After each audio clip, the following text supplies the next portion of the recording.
Hello student, welcome to the KTHM e-learning portal. I am Pratik Shinde, working as an assistant professor in Department of Zoology, KTHM College, Nasik. In this lecture, we are going to discuss the subject environmental biology and the toxicology. And we are going to cover a topic energy flow in ecosystem and flow models in ecosystem. Let's start with energy flow. Energy flow is the flow of energy through a food chain. The energy is only thing which is used to perform various activities. The energy passes from atotropic level to the top consumer level. The energy flow is an unidirectional. The radiant or the solar energy trapped by autotroph as a food or chemical energy. This energy transmitted to the different trophic level among the food chain. This energy flow is based on two different laws of thermodynamics. The first law of thermodynamics states that the energy neither be created nor be destroyed. It can only change from one form to another. The second law of thermodynamics states that every step of energy transformation and flow through a system, that is the gradual loss of ability to do work. The energy flow through the trophic level from producer to the subsequent trophic level. This energy always flow from lower level, that is the producer, to the higher level, that is herbivore to the carnivore. It never flow in a reverse direction, that is from the carnivore to herbivore to the producer. There is a loss of some energy in the form of unusable heat at each trophic level, so that the energy decrease from the first trophic level to the upward. This is explained by law of thermodynamics. Let's look at energy flow models. This is the two main energy flow models, that is the single channel energy flow model and the second is double channel energy flow model. Single channel energy flow model. This model explains the unidirectional flow of energy from lower trophic level to the higher trophic level. See here the lower trophic level to the higher trophic level energy transformation. This trophic level is an autotrophic level and this top consumer level. Double channel model, also called as Y-shaped model, because here splitting of two food chain from the lower level, first trophic level to the two branches called Y-shape. It is explained two food chain are not isolated from each other. These two food chain are interlinked. First, we will discuss a single channel energy flow model. This model explains the unidirectional flow of energy. Energy in the food chain always transfer unidirectionally. Whatever the energy captured by the autotroph does not revert back to the solar input. As it moves progressively through the various trophic levels, it is no longer available to the previous level. The system would be collapse if the primary source, the sun, were cut off. If the sunlight or the sun energy were cut off, the whole ecosystem collapses. There is progressive decrease in energy level at each trophic level. So shorter the food chain, greater would be the available food energy. Each trophic level utilizes some energy and some energy is lost, that is the progressive decrease of the energy in food chain. See here, the autotrophs only store the 111 gram kilocalorie energy from the sun, out of which the only 15 gram kilocalorie energy stored by herbivores by the consuming of autotroph, and the carnivores only store 3 gram kilocalorie energy from the herbivores. This is a unidirectional flow of energy from autotroph to carnivorous or lower trophic level to the higher trophic level. And see here, the energy is progressively decreased from one trophic level to the other trophic level. This is the energy flow diagram for a freshwater ecosystem in gram calories per centimeter square per year, also known as Lindman's single channel energy flow model, discovered by Lindman in 1942. According to Lindman, the total incoming solar radiation is 1,80,872 gram calorie per centimeter square per year, out of which the autotroph fixes only 111 gram calorie per centimeter square per year. This is gross production. Gross production means the total photosynthesis or the total solar energy converted into food energy. This is 0.1% of the total solar radiation. Out of the 111 gram calorie per centimeter square per year energy, 20% or 23 gram calorie per centimeter square per energy is utilized or consumed for the metabolic reaction of autotrophs for their growth, reproduction and development.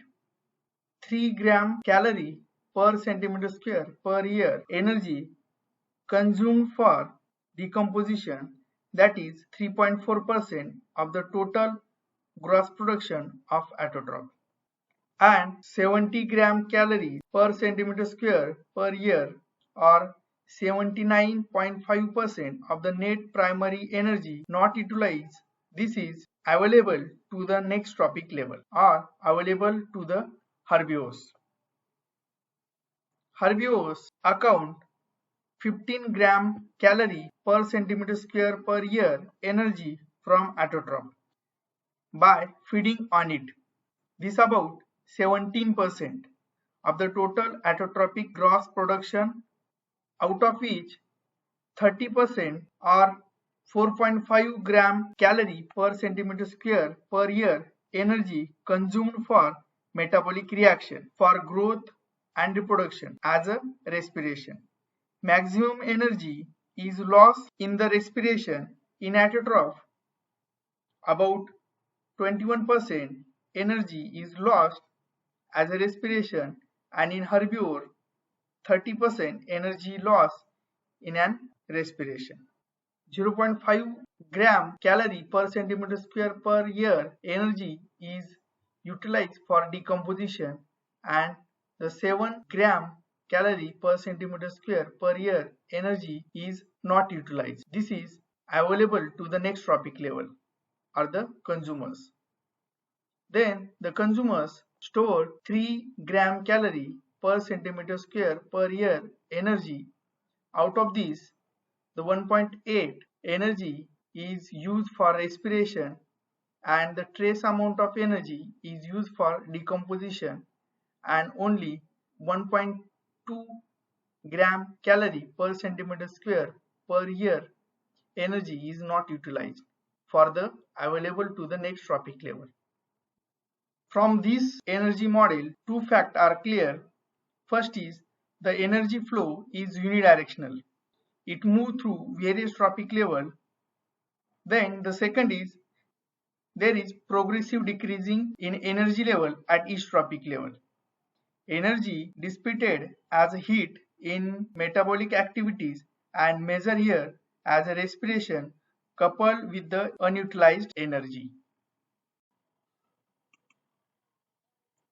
This is a single channel energy flow model represent 3 trophic level.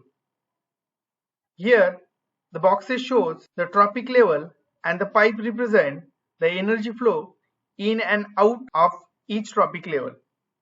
Here the solar radiation fixed by autotrophs called gross production.